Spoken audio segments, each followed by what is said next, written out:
आज सकाळे एक अजणा गाड़ी धक्कार जड़े वृद्धा महिला मृत्यु होईछि।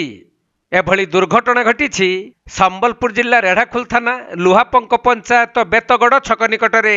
आउ मृता वृद्धा महिला जनक बेतगड़ ग्रामर जमुना मुंडा होइथिबा बेले से कौनसी काम पई लुहापंक जाउथिले।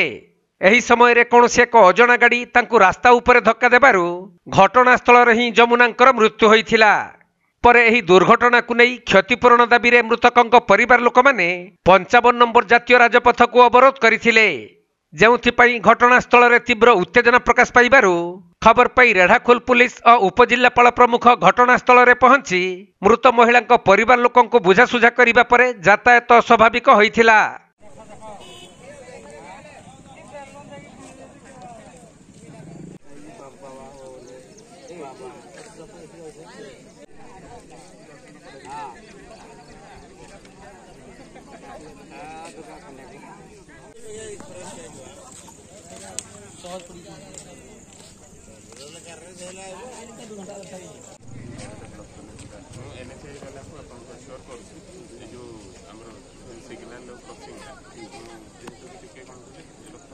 संबलपुर जिल्लारू विनोद कुमार सेठी रिपोर्ट, कोणार्क लाइव।